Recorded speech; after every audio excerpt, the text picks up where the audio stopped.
Okay, welcome friends. It is week 7, lecture 2. I've been talking for 3 minutes and totally spaced on recording. I am sick, so I'm sorry about that. Good thing we are all remote, so it will not affect you at all.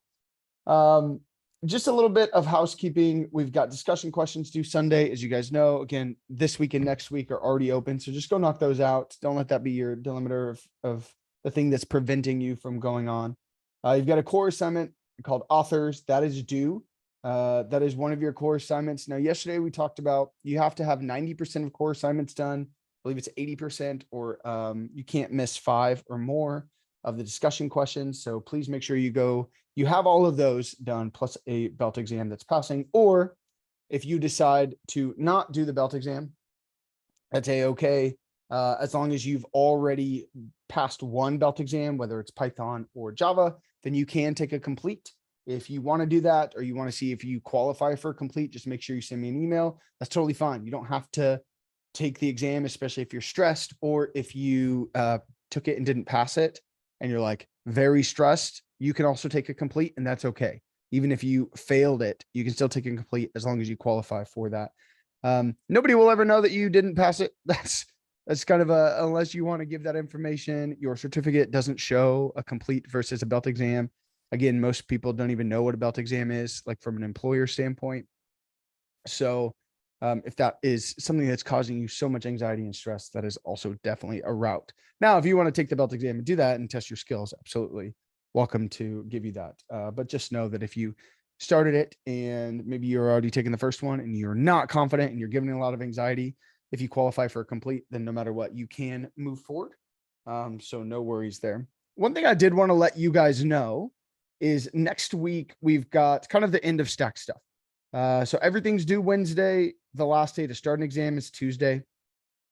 Now, I spent most of the day at the ER, not the ER, the urgent care today. And so I am behind on exams. And so if there is a situation where you need an extra day, or I can't really push it past turning in something on Friday, but if you need some extra time because I am dealing with being sick and you guys are being affected by that, I'm absolutely willing to work with you on that. So please know I'm trying as best as I can to get everything up and done. Yeah, but one thing I want to let you know is, regardless, the end of the stack is next week. It is Friday. Now, one thing that we do not communicate, or I don't know if it has been communicated with you, but that next week, so the 29th, I think it's the 29th, 27th. Yeah, the 29th through whatever it is. The 2nd is that is a dead week, meaning that there is no instruction, there is no anything. In my opinion, if you guys are moving on to projects and algorithms, this is the best thing that could have ever happened to you. Because, I mean, yes, you don't have, you get a little reprieve. You get to celebrate Memorial Day weekend. Hopefully you get a 3-day weekend, or, however you want to do that. Hopefully it's sunny wherever you're at.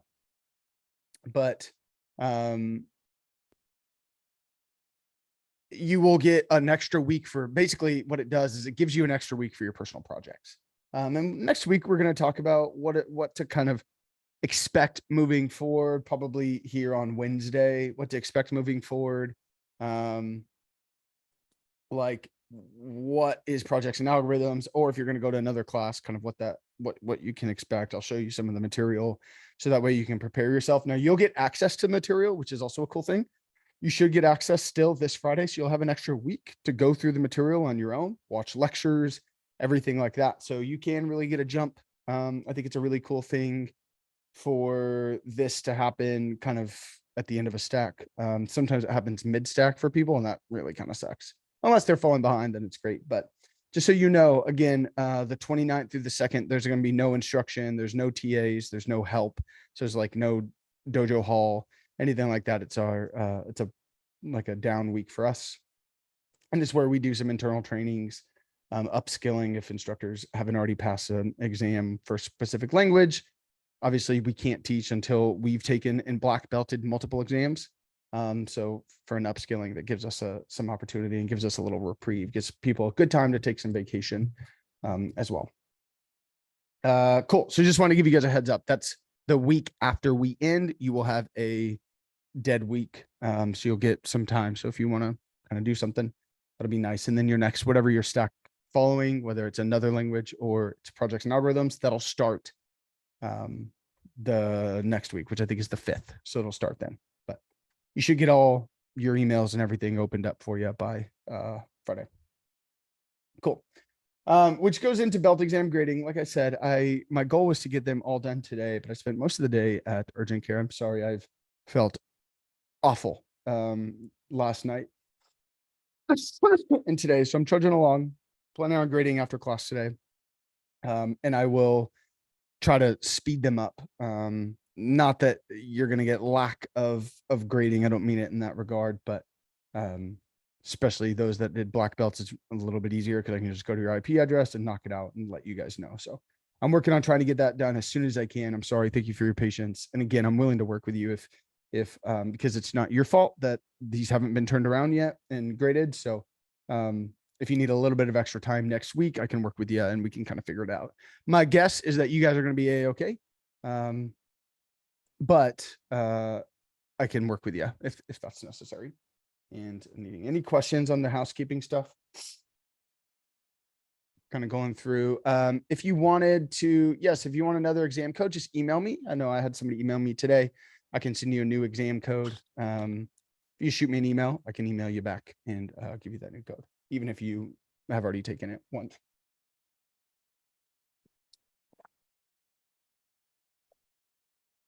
Okay, let me go ahead and turn instruction on. Sorry. Okay. A little bit of a recap from yesterday. This is the same project. So if you are looking at our GitHub and you're like, oh, where's lecture 2? This is lecture 1. It's just because we're building off the same thing.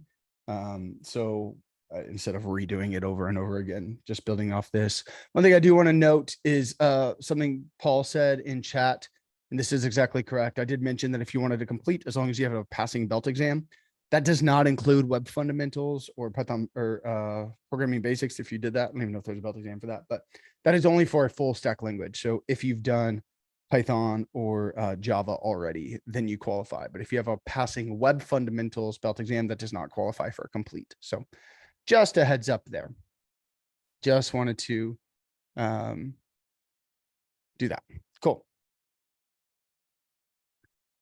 Okay. Perfect. Any other questions on that? Cool. A little bit of a recap. Yesterday, I got a little, I put my tinfoil hat on. I got a little bit conspiracy-esque. I don't know if it was the cough medicine or just the fact that AI is taking over our lives. And we talked about bcrypt and we talked more about passwords, right? Can anybody remind me, what is hashing a password? What does that do? There's a word called salt. What does that do? Anybody have any thoughts on that? Do it here. Christian loves the gym. We'll give it a string of characters. Mhm. Salt will add additional characters in inside the string, either at the end, middle, beginning. Yeah, no, that's exactly it, right? We had talked about, I think it was in our, what? Maybe it was our package JSON. Oh, I did it. That we talked about, if my password is password, if I hash it, it will run through an algorithm and it will give it a randomized string. Now, obviously they're not all the same, because if it was that, then anytime, if it was ever broken, then it would just kind of know that. And that was what we call a rainbow table, right? There are some different hashing algorithms you can use, like MD5 is an antiquated one, something you definitely don't want to use. So if you're ever looking at this and you're looking into it, SHA-256 and bcrypt are kind of standard for what you're going to use for encryption, at least from a hashing a password size. And so if I hash this, if I run it through an algorithm, it spits this out, and this just represents password. And if I want to add in extra security, I can add in some salt, and we can identify how many pieces of salt we want to add. And that is just adding extra characters. So if I say 10, it's going to add 10 more characters. And it might not do it just at the end because it'd be pretty easy to understand. But if you've got 7, the person doesn't know if you added 7 or 6 or 12 or 10 or whatever it is. And so it's a lot harder for them to crack this code. And we just want it to be slow. There's nothing that is ever going to be, foolproof. But Bcrypt and SHA-256 are two of the ones that are known. And right now, with the way that computers can currently operate, because we don't have quantum computing yet, but the way that they can currently operate and our processing power we have, there's nothing that can really that can break those because it's just too slow. It takes too long. Now, once quantum computing comes, then we're all, that's when the AI overlords take us over anyway. So it's not even that big of a deal. Cool. We did also talk about, it's pretty interesting. I shared an article. If you guys are interested in this, if you weren't here yesterday, I shared an article that we're actually moving towards a passwordless future. Apple, Microsoft, and Google came out, and it was in Apple. It was like an Apple release where they're all trying to move forward without having passwords. And so within the next 10 years, we won't even have passwords anymore. It'll all be biometrics or passkeys or whatever it is, probably biometrics. So yes, but for right now, we have to do that. So in order for us to do that, we use Bcrypt. And Bcrypt, if you've taken Python or Java, you're familiar with this. If not, it is just an algorithm that is going to hash our passwords. And so what we do is we download that on NPM. It's an NPM package where we just download Bcrypt. And then from here, all we have to do is run this bcrypt.hash. And what we do is we pass in the password we want to hash. In this case, this is the password that our user gives us. And then here, this 10 is the number of salt, the number of random additional characters we want to add in. And if everything works out, it gives us back this hash password, and we're going to set our password in our database to our hash password. I'm going to pull up Mongo or Compass just so that way you can see. I believe I've already got one, and you can kind of see what this spits out. Usually I just put in password for my examples. Just go ahead and connect, and then let's see if we can, I think there's one called login reg. Yep. So here I've got users. And so here, this is the password that it's given, right? Ask me later. So if you guys can see this, this is our hashed and salted password. This is what goes in our database. You should never, ever know what a company should never know your plain text password, because we're gonna you'll see here in a second or today or next week. You're going to see how we're going to handle, but you can even see that they add in like periods and they add in different things to make sure that this is all done completely. So if you ever reach out to a company, and especially their chat, and they're like, this is your password, never make an account with them, because they should never, ever have that in plain text. That's just poor development and poor security. Cool. We also talked about when we're creating a login and registration, we haven't created our front end yet. That's what's going to happen next week. When we're creating this, oftentimes whenever we're registering, we're really focusing on registering right now, getting a user to be able to be registered into our account. Oftentimes we have our password and our confirmed password. And the whole point of that, right, is to make sure that we have a better user experience. Now, it can be frustrating if you were typing a password and then you type confirm password and it says they don't match. That's the whole point, right? Because maybe you mistyped your password. And if we didn't have this confirmed password just to make sure everything was good, then all of a sudden we, if we were to save the misspelled password and then they go try to log in and they type it correctly, though when we saved it, they typed it incorrectly, it creates for a poor user experience. And we often have this confirmed password field. Now we want to use that information, especially on our back end. We want to make sure, okay, our password and our confirmed password match before we save anything in our database, right? So it's pre-saving this in my database. And so what we also talked about is we actually don't need a confirmed password field. Now you might think, hey, will put in confirmed password, but that will actually bloat our database. Not anything crazy, but you can think it's just a redundant field, right? In theory, these should be the same. And so we don't need to save two of the same thing. because that just takes up more space within our database. And so yesterday we talked about in our middleware for Mongoose, we talked about this idea of a virtual field. And this is all on the platform. So if you guys are kind of like, what did I miss yesterday? This is insane. This is all on the platform. So it's not anything that you should kind of like panic on. This is in our MERN off.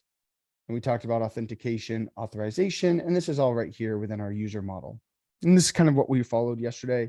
Here we're talking about Mongoose virtuals, where if I open this link and I come here, I'll put this in chat. That's that for you. And so what's really cool, because Mongoose allows us to create this virtual field because it recognizes, hey, we want to make sure that we don't have to save this and save some, extra material and bloat our database, if you will. But this is a really important piece of information. So what we can do is we create this virtual field of confirm password that takes in the password that's given. And then what we do after that, right? This value is just really, we're getting it, meaning we are creating this .confirm password here, this virtual field, and then we're setting its value to whatever value our user gives. And then from there, we can compare the two. If the password does not match confirm password, then we invalidate it, say, hey, don't save this here. Somebody just asked, where did I find this at? This is just in our MERN auth. It is right after socket.io, MERN auth. And then it is within our user model is where we are dealing with this confirm password information. Cool. And then we also talk about bcrypt. So it's not anything like I just went off kilter and did anything. It just, this is kind of going through the password. We're going through off.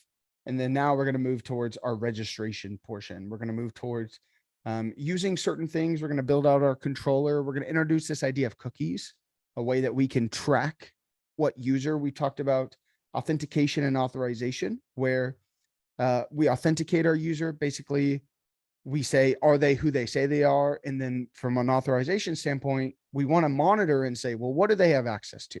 So the way that we can do that and way that we can monitor our user throughout them using our application is we use this idea of a cookie.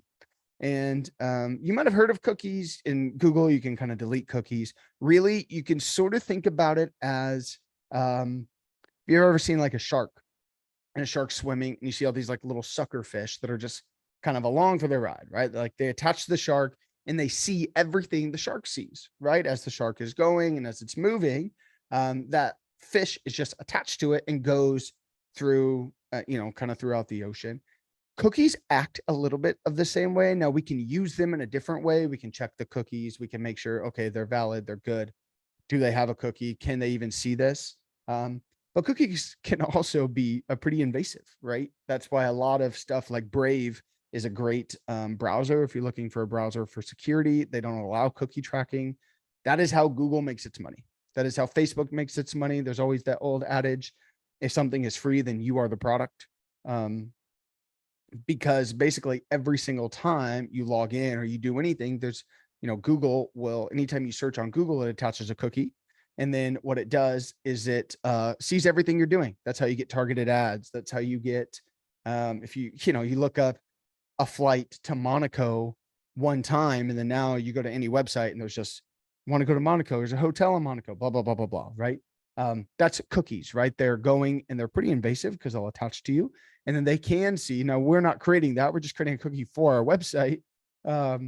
But they can see kind of everywhere you're going, right? And what you're doing. And so there's lots of kind of things that are moving into that. That's why the new laws came out that anytime you go to a website, it says like, hey, here's these cookies. I want to allow them or not, because we're trying to protect users. But what we can do is use that, and cookies do have an expiration date. Where we can set them to expire in 60 days and 10 days in 1 day and 60 minutes. Think about if you log into a banking website, you go to the bank, right? And then if you're inactive for 5 minutes, it clears that out. The whole point is because if you leave your computer somewhere and let's say that their cookie lasted for 10 days and somebody opened it up and went to Wells Fargo, you guys have probably been on Facebook or something where you don't even have to log in, or even the platform, right? Where you just go here and then maybe you don't even have to log in. It just automatically takes you there to you because it checks your cookie and says, okay, this is still valid. They have been authenticated. This is who they are, right? And so what we can do is we can set that, we can kind of take that away, and uh, we can make sure that this is only lives for a certain amount of time, so that way our users are protected. Okay, getting a little bit ahead of myself. Are there any questions about what we talked about yesterday, these tools, everything like that? Any questions on this so far before we move forward?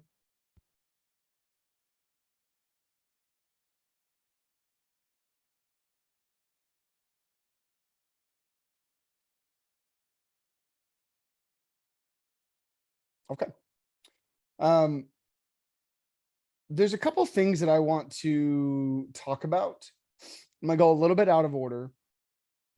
And the first one is going to be called async and await. Now, we have been dealing with promises, right? Where we can, like if I bring up, I don't have any code right now on me, but we have some sort of axios.get, and then we have a then and a catch, right? And the whole point of this promise is it either returns an object back to us, right? And we can do something with it, or it returns us an error. And what this will allow us to do is run things asynchronously, right? Now, what can happen with this though, is what we call callback hell. It's where, if you remember, maybe on the platform, you had like a fetch, and then you had a dot then, and then you had another dot then. Now imagine 6 or 7 of those, right? And that can get really sort of challenging and really confusing. And so when ES 2017 came out, they introduced this idea of async and await. Now we're going to nerd out a little bit, if that's okay. We're going to talk about JavaScript just as a language. It's what we call a single threaded language. And so you can think of it as it allows us, or it just does things sequentially, right? So it just reads top to bottom. I'm going to do this. Great. I'm going to do this. Great. I'm going to do this. Great. I'm going to do this. And let's say we had a bunch of functionality we needed to do. It'll go top to bottom. Well, in 2017, the big brains over at JavaScript allowed us to do some async and await, which means, hey, we can allow it to run this function, but we don't know if it's going to finish or when it's going to finish, right? And so that was creating quite an issue because people will, an API call would get hung up because maybe it's the wrong API call, or the API itself was super slow. There's lots of traffic. And so people were, their websites weren't functioning well. Because it ran sequentially, if your API call was at the top and then some of your HTML or your, whatever other major portions were under it, they wouldn't be done until this, till this promise was fulfilled or not, or it just hung there. And then it would just create for a poor user experience. And so they introduced this idea of async and await. And what this allows us to do is say, okay, this function is asynchronous, meaning that I can run it alongside of going and running something else, saying, hey, I don't know when this is going to finish, similar to a promise, but it is advanced because you don't chain them together, right? It prevents this callback hell, but very, very similar, right? And it sort of enhances this callback hell idea. I don't know, I should say the word hell, but alas, here we are.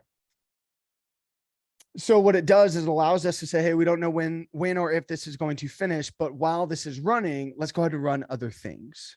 And so within that, we can identify and say, okay, this is asynchronous, run other things, but there might be a portion of our code that is important for us to wait on and get some information back. Like, don't keep running everything asynchronously. You need to wait for this to happen. And then once this happens, then you can move forward, i.e. this idea of await. And so there's a whole portion of it right here, async and await, where we can talk about this. And again, this is some of this callback issue where you've got this function and then you've got another function and then you're running another function and then catch and then catch. And this nesting, this promises becomes a really large challenge, especially if you have it running functionally. So we could flatten it out, which is what we've seen, right? We have a dot then we have another dot then. But again, it becomes callback heavy. And so what we can do is we can declare our function as async, right? We're saying, hey, this is an asynchronous function. We name our function or some value that's coming in. Then we can say, hey, before you run, because right here we're declaring our first result and our second result. But before we run this second function, I want you to wait until this is done running. And this is what's returned, right? I want you to await this. And then once this is complete, because this is important for us to move forward in our function, we need this information. You can sort of think about it with our Axios call, right? If we call Axios and we're going to do something with that material, well, we need that material in order for us to actually do something with it. We can't keep moving on and saying, okay, I need you to manipulate it, but we don't have the thing it needs to manipulate. So await says, okay, within this asynchronous function, other things can be running, right? Other things within my program, but this portion is important. I need you to await it's finishing and then you can move forward. Cool. So I've got a little example here of exactly that. Here we're just using Axios, and this is just called fetch data. It's an asynchronous function. We declare it as async right up here. Here's a try catch. If you guys have never dealt with try catch, it's very similar to a dot then and a dot catch. Basically saying, hey, try this. If anything ever fails in this, then it's going to go into this catch and then give the error. So it's another tool that you can do. Again, I try to show you guys and at least introduce you to as many things as possible. Try catch is a really popular way to do it. And we're going to use that today in our login again, just so that way you have an understanding of how this works. But again, this is saying, hey, try to do this. If you run into an error, instead of just kind of erroring out, then you can kind of catch that error and then you can give an error catching data. And so what this is doing is it's going to try whatever's in this code block. And here we have our response where we say await. And then we do Axios. Here's just an Axios.get, right? And so before I can console log my data, right? Because if I didn't have a wait, it's going to try to do these asynchronously, right? But before I can even console log, I need this response in order for this to operate.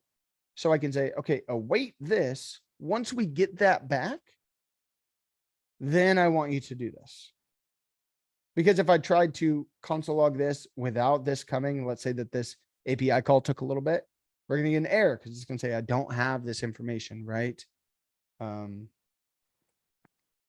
don't have any, oh, what the heck? I don't have this. So we're going to get an error with that.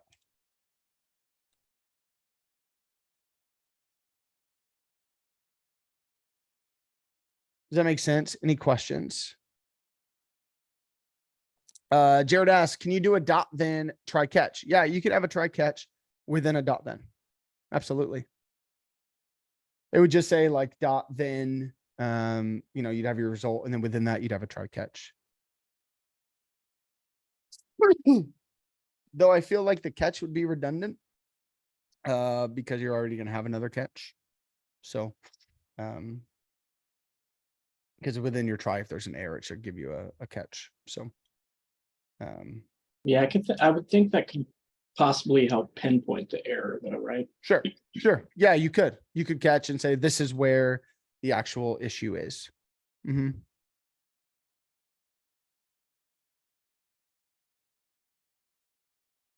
Yeah, absolutely. Great question though. So Jared asks, does try replace the dot then? No, not necessarily. Dot then, remember, is our promise. So if we're dealing with a promise, then we use a dot then.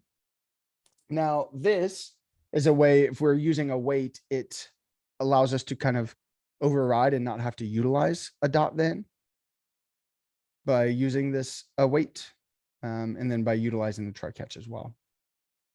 So just multiple ways to do the same thing. Cool.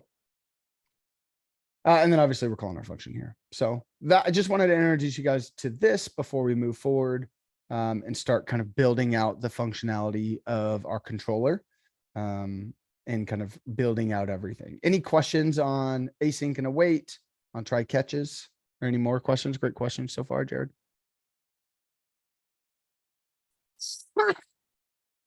Sorry, I meant to mute. Sorry, actually step away for a minute, but where did you get the code from? The const axios async function? Is that from the platform? Nope. I just wrote this as an example, as an easy got it.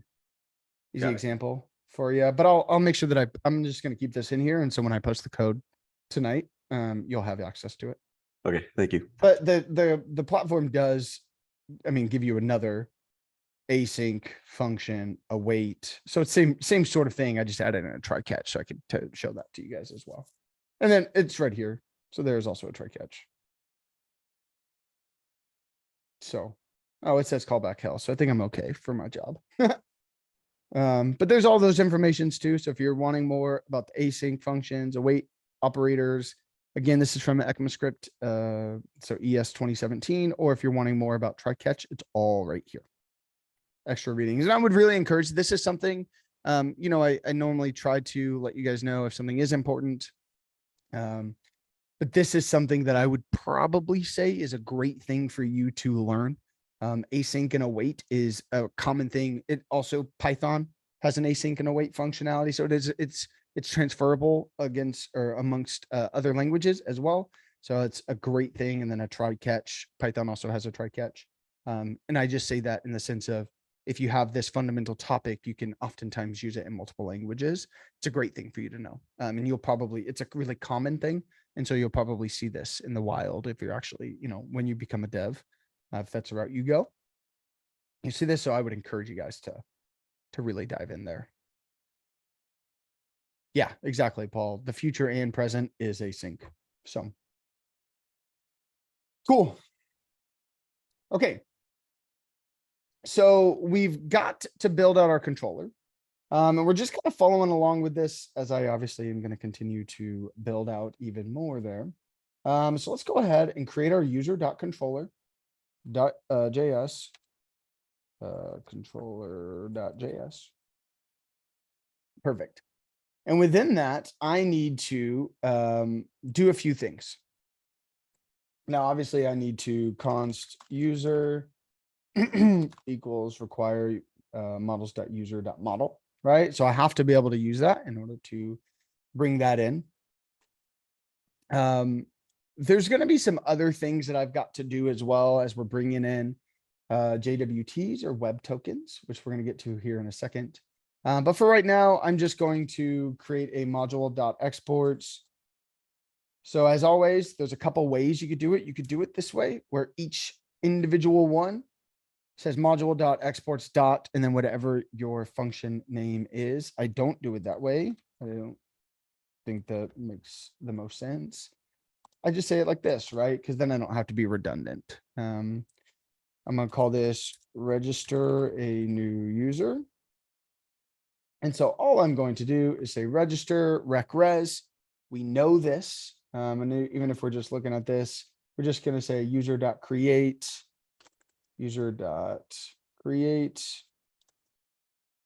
rec body. You have a dot, then we take the user, we respond with that user, or we have our catch, which there's an error. Okay, perfect. We are good to go there.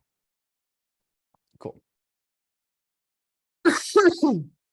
Cool. Now, when we're dealing with this, we are going to introduce these new things called a JSON web token and a cookie, right?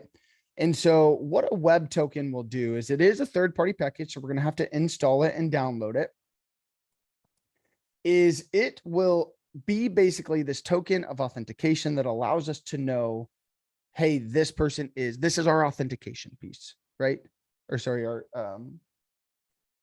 authentication piece. Whenever this happens, we're going to have this web token, and it's basically a signature that stores some information. Now we can put anything in here. Now we can, and this is sort of like whenever we are thinking about passing in, like if we're going to our platform, or if we sort of think about an exam or anything that we've built, we just pass in the ID right into our request here. We normally aren't going to do that, right? You kind of want to keep people's IDs a little bit more kind of secure, and not just as easy as layman's terms. And so we can add that into a JSON web token. So that way we can add in kind of anything we need. That way we've got access to that. So if we're wanting to pull up, let's say we had a dashboard and we want to pull up that specific user's dashboard, we can do that, right? And so in order for us to do that, in order for us to use a web token, we have to implement this idea of an environment variable. Now, an environment variable is something you will use, so please learn how to do it. It is something I use all the time. Environment variables is basically a way that if I don't want to hard code some information and I don't want other people to know this, you can think about like an API key. The APIs we've dealt with have been free, but there's lots of APIs, even ChatGPT, right? I have an API key for GPT-4, so I can call and use GPT-4 for any tool that I'm building. But I am the one who's charged with that, right? It's sort of my identifier. And so it checks to see how many requests did this user make, whatever this ID is. And so based off of that, it can charge me. Now, I don't want other people to find that because then they can just use my ID, run up my bill, and then I'm stuck paying for it. And so what we can use is this idea of an environment variable. What it does is it allows us to create a page to store all that information and then just refer to that within my code. Now, whenever you work with a team, oftentimes you'll have that shared in some way, whether it's through secrets on like GitHub, or if you've got some sort of built-in functionality within your like an internet or a wiki that's got some of this information. A password manager that maybe has like secure notes that you can have an API key, right? There's tons of different ways if you want to run it locally. But this is something that you're absolutely going to have to deal with and do. So in order for us to do this, we want to make sure that we do a few different things. So first off, we need to npm install.env. So I'm going to come here. I'm going to cd into server. I'm going to say npm install .env. Perfect. I've done this. Now we're going to create our first env file. Now, as you can imagine, we're going to call it .env. And this .env gives it and lets us know, hey, yep, this is our .env file. Now, something that's really important I didn't do is I need to create a .getignore, because you want to ignore your .env file. You don't want to put this on GitHub because if somebody's looking at your repo and you forget to ignore it. Can't remember if GitHub automatically, I mean, it'll probably tell you like, hey, you have a .env file, you shouldn't have that. It'll give you a warning, but still doesn't prevent it from happening. So you want to make sure you create a getignore and add in your .env into it. Cool. Great. So within this, all we're going to do is we're going to create our first secret key. And so all you do for a .env, usually it is common that you do it all in all caps as you're declaring this. So it is interesting. You don't have to in a .env file. You don't have to do var or let or const. You just basically say your environment variable. In this case, we're calling it secret key. And then I'm just going to call this some secret key. Perfect. That's all we do. Right? I create my secret key. I could call this, like chat GPT. Do this all chat GPT API key. And usually it's not like it'll be fine if you do it in a different way, but usually it is with the snake case. So somebody asked, would we add salt? No, you wouldn't. You wouldn't add salt here. That's a great question, because let's say that this is the actual API key that OpenAI gave me. If I added salt, we would then have to sort of desalt that. And we maybe don't know. So it'll be really important that it stays the way it is. But if we have it in the .env file and we put that in our getignore, we're going to make sure like this is a really secure thing. And oftentimes whenever GitHub, whenever you're doing GitHub or code commit, if you're using AWS, there's ways that you can put your secret or your environment variables in there and they keep them secure for you, because you need them in plain text. You can't hash them like that. But you'll want to make sure that you have that information very, very, very secure. So cool.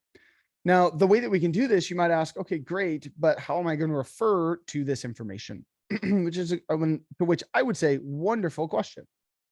What we can do is I can go into my code. And so I'm going to use this with my JSON web token. So what I need to do is actually bring this in up here. So I'm going to const secret.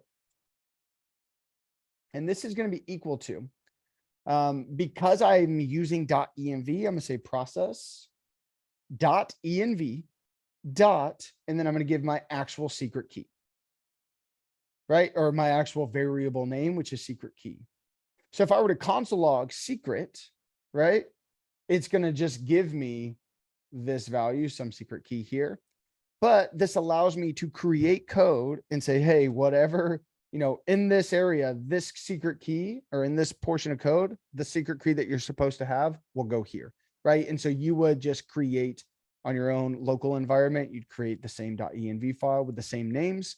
And so then that way they can sync up, where you don't have to put in raw text some secret key.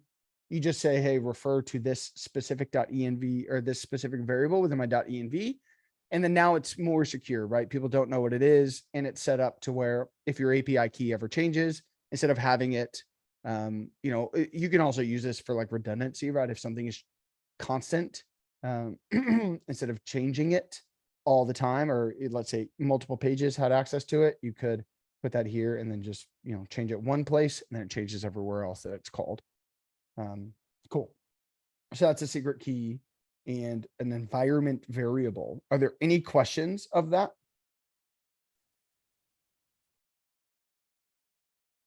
Now we haven't built this yet, but let's go ahead and do this. Within my server, I need my server.js file, right? Cool. Within my server.js, I need a couple of things. I need my const express equals require express. I need my const app equals express, and I call that. I'm going to create my port F8000. Now I am going to need cores for this, so I'm going to say const cores. But let's go check our package JSON. I don't think it is in there. Nope. So let's go and npm install cores. Cool. Whoa, that was weird. Cool. So now we're good to go there. Great. And there is one more package. I'm looking at the time. We're not going to finish this totally, which is very okay. We have plenty of time. But there's one more package we're going to use when we're dealing with cookies. We need this package called cookie parser. And so I'm going to actually just download that as well. And I believe that is going to be located in cookies in production. Yeah, cookie parser. Maybe that's actually in the JWT section. And we need web token. So we need quite a few actually. So it's just called cookie parser. So we're going to say npm install cookie parser and JSON web token. Cool. We'll get to these here in a bit, but we'll need to make sure that we have all those. So now, as you can see, our authentication is becoming a lot higher, right? We need quite a bit more things. We had that validator. I forgot to kind of mention that as a recap. We did validate in our user model, validated that the email is an email by using the is email function. But we've got quite a few things, right? Validator, Mongoose, web token, express, .env, cores, cookie parser, bcrypt. So we're kind of adding a lot more dependencies for this as well. Cool. So within my controller, I am going to also bring in our, there's a few things we're going to need to do, right? We need to create a web token because when we want our user to register, we want to be able to give them a new token, right? And so what I'm going to do is I'm going to say const JWT equals require JSON web token. Same sort of idea. We are just referring to our web token. It's often referred to as a JWT, JSON web token. Makes sense. It's way faster than typing JSON web token in its entirety there.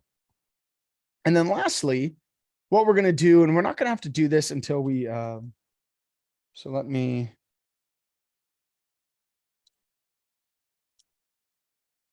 we'll need this for login functionality, but we're going to have to say const bcrypt require bcrypt. And the whole point of that is whenever we're logging in, remember, we're not going to know what our password is. And so we're going to have to use bcrypt to basically compare the two passwords using its algorithm. They actually have a method in there called compare, and it'll compare the two and say, okay, if they're legit, then cool, we're good to go. And if they don't match, then tell them to kick rocks. Hey, password does not match there. Password or email does not match. Cool. All right. Any questions here?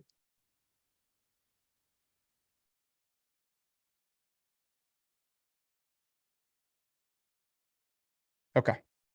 Well, then what I think we'll do is we're going to create our register controller. And before we do that, let's go ahead and go into my server.js because there's a couple more things I need to bring in order for this to work, right? So we have cores, we need cookie parser as well. We're also going to bring in our .env file. So in order for this process, .env dot, and then whatever our env environment or environment variable is, we need to require .env.config in order for us to use that .env file. As always, we need to require our mongoose config. Yep. In order for us to do mongoose, we've done that. Now we're going to use our cookie parser. So this is us. Again, this is just our setup. If this is all confusing to you, it's all within the platform. And we're going to continue to dive in here because I think this is the most important thing I can teach you outside of the material already. We're also going to do cores.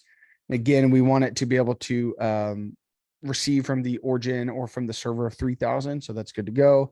And then in order for us to do a post request, we need to do app.use express.json. And then I also need express.url encoded extend true. Cool. And then the last thing is we will end up needing routes. We don't have any routes yet. Maybe I'll just create a user.routes.js, user.routes.js file. That way we can include that in our server.js as well. So then lastly, two things I'll say require routes, user.routes app, and then I need my listener, right? My app.listen port. Perfect. Okay. So my server.js is all set up, right? Again, there's some of the things here that we haven't touched on. So this cookie parser idea, this JSON web token, that's fine. We haven't touched on that. Everything else should look normal, right? The only things we added was this .env. That way we can access and use process.env within our application, this cookie parser, and this portion of cookie parser. And other than that, everything else is something we've already dealt with, and we should all know by now. Cool. Great. So I'm gonna go ahead and I'm gonna get rid of my server.js because I don't need anything routes. We're not there yet.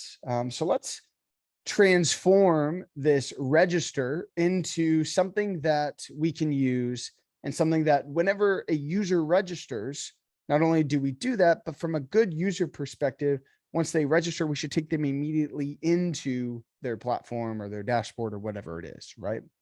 And so, again, for the sake of teaching you things that you've not ever learned, we're going to use async and await, hence why I told you to do that earlier. And so all we're going to do here is I showed you that we can do async and await like this, where we say async function fetch data, but we know that there's other types of functions, right? So what I can do is I'm going to show you another way how to do it.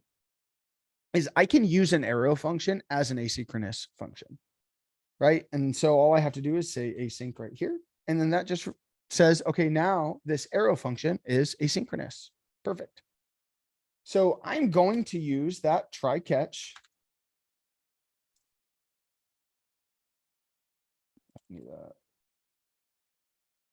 And then I'm going to move this up here. Perfect. Again, all for the sake of showing you kind of how things work and operate. That closes that. I need this comma. Okay. So here's my try. Here's my catch. Gives me just the error. I think I need one more curly boy. Yeah, there we go. Cool. Now, before we do this, what's going to happen is if I run this as is, right, it's going to, though this is asynchronous, this is what it's going to try. And it's immediately going to create my user, right? but I don't want that. I want to first check and say, hey, does my user already exist, right? We talked about this idea of an email, and we need an email to be unique, right? And that's what we talked about in our user model, where not only do we add in this validate function, but we add in this unique portion as well, saying, hey, this needs to be true, this needs to be unique. And so before a user registers, we need to put a stopgap and say, hey, has this user already registered? Is there already a user with this email? We want to make sure that we're not redundant and we don't get an error, right? All of this prevents us, a lot of this material prevents us from actually pinging our database, because oftentimes when you use a database, it's based off of usage, right? And portion of how many requests are you making to that database can up your bill. And so if we can preemptively do some validations or preemptively do some code to catch any errors before we actually call our database, then we are good to go. Or right now, because we're actually going to call our database, but what this is also going to do is make sure our data is good, right? We're not going to try to create or get into some weird error, because we need to check and make sure, because we know that the unique needs to be true, needs to be a unique email. So we know that we can do that. So what we're going to do is I'm going to say const potential user, potential user. And so what this is going to do is this is going to go in and we're going to say, hey, is there already a user by this email that already has this email? And before I want to do anything else, right? Or before I want to do anything down here, because this is asynchronous, it's going to want to do everything. I must say, hey, I need to find out first if this user already exists. So if I want my code to sort of wait on this response, what do I use here? Anybody remember?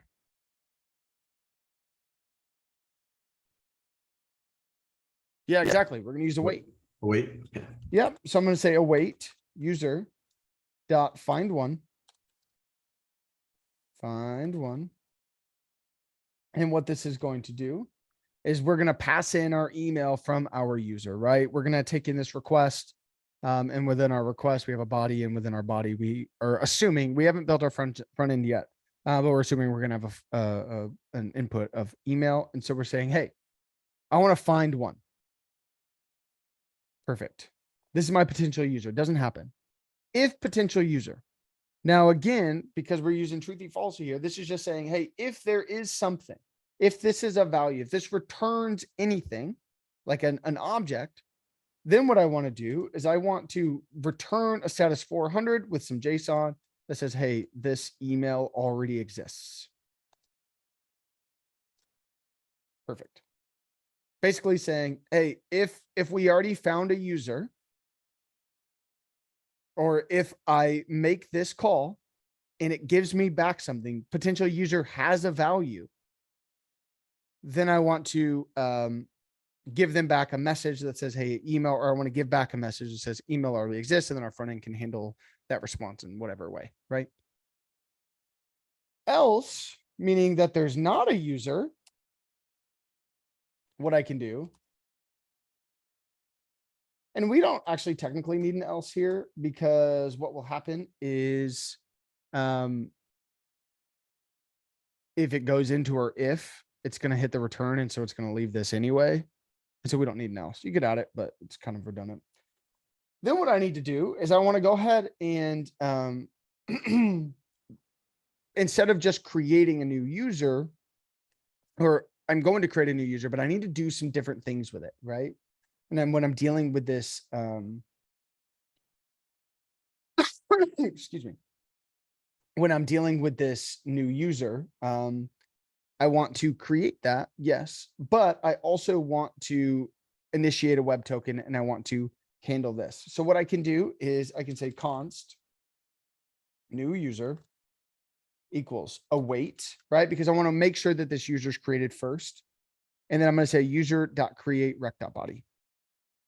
And so I'm saying, okay, great. We have, if we've gotten here, that means that this if check did not check out, right? Because if we hit a return, it automatically leaves a function. So we're saying, great, we've got our new user. Everything is good to go. We're not going to actually use this anymore. because we're using a wait. So we don't need to handle the dot thens and dot catches, right? And so now what I can do is I need to create this user token. My old JSON web token. And so the way we do that, and this is the information that we want to keep and have access to us, right? Is I do JWT dot sign. And so this dot sign is us creating a new token. We're going to give it, for right now, this is what we're deciding is we're going to pass in our new user ID, and let's also pass in the email. So I'm going to say email is the new user.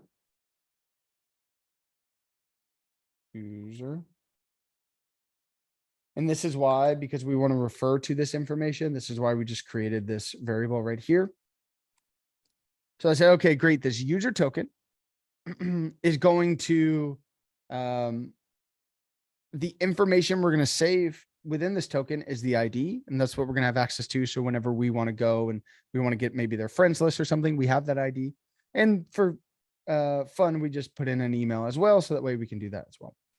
If we're going to use a web token, we also need to pass in a secret that is our secret key, right? So that's where this secret key, that's portion of what a web token kind of structure looks like. So you need to pass in the secret. And then lastly, what we can pass in is we can pass in when it's going to expire. Now I talked about it can expire in 2 days, 2 hours. This one expires in 2 hours. If I wanted it 2 days, I just put a 2D. You can look at the documentation if you're interested in kind of the breakdown here, but this allows us and says, hey, this token's only good for 2 hours. So once it's created, that clock kind of starts. And then after 2 hours, they're going to have to re-log in. Because we're eventually going to have a login. This is just unregister. They're going to have to re-log in there. Cool. So we have our token. And I know we're going to go maybe 3 minutes over because we just have one more piece of code that we need to do. Is I need to now create a cookie. And the cookie is going to allow us to have different information. And what we're going to do, excuse me, is we are going to create this new cookie that is going to have, it's going to be called our user token. It's going to have our user token, our web token. It uses our secret. Also has this other portion called HTTP only, which is based off of your request. And then basically we have a message that says success, and then our users are new user, which is what we're passing through. So this is everything for us now to create a web token and a cookie. We don't have a route or a form. So this is just sort of setting up the back end for right now. And then we can create a route the next class and then kind of test this out and actually see the cookie and see what is being kind of given as well. But if there's a catch, if anything doesn't work, right, then we hop into this error right here and we return that error. We'll just return res.json. Oops. RETURN. Yeah, perfect. And so this is our entire register functionality. We first check before we can create a new user. Hey, does this user already exist, or does this email already exist? If it does, return, hey, email already exists. If not, let's go ahead and create this. But in order for us to run this information, we need this new user created. So we await it. Same thing up here. In order for us to check if there's a potential user, we must see what this gives us back. So if it takes a little bit, it still gives us some time. We create our user token using a JSON web token, and we create our cookie. And then if there is an error, then we catch it. Say, hey, there's an error. Token didn't work, or, you know, some information. Okay. That's all I think we need to go over right now. Again, we've got some functionality for the logout that we can do, and we're going to build in our backend. Again, this is sort of the Wild West, meaning that tomorrow I'm going to do a full stack recap. If you guys have anything from the full stack that's really just challenging for you, I have gotten one email, which is dope, and that was really helpful. But email me tonight or early tomorrow morning. If you email me at 3 o'clock, I'll try to add it in, but that'll be a little bit more challenging. But I can I'm going to do a full stack recap. And then next week we will just finish this off Maybe talk about class and OOPs. I'll probably come with some of this stuff built. And then we'll just kind of talk through it instead of us building it because I'm going a little bit too in depth right now. Especially the front end is just basically a form that passes in some information, so it's not really hard. So we should be able to finish this up on Monday, and then we'll talk about OOP and class components, really just to show you. And something I would encourage you guys yourselves to look through is just, I think it's advanced. Yeah, so intro to OOP and classes, just because there are class components. And I did have a student, just another way to handle a component instead of doing functional components, which is what we've been doing. In React, you can have a class component that extends certain things. We'll talk about that on Monday, but I already had a student who started a React job, and this is how their code base was. So I like to show it to you guys as well. So we'll do that Monday and Tuesday, or that we'll do that Wednesday. Oh my Lanta. We'll do front end. We'll finish that up on Tuesday. Wednesday, we'll do OOP. And then Thursday, again, I do just stack career tips and tricks. If you guys have any questions you want to know about careers, jobs, I'm just super blunt about salaries and things I wish I would have known. So if you have any questions, feel free to email me that as well. Other than that, that's all I have for tonight, friends. If there's any questions, I'm happy to listen. And if not, I hope you guys have a wonderful night.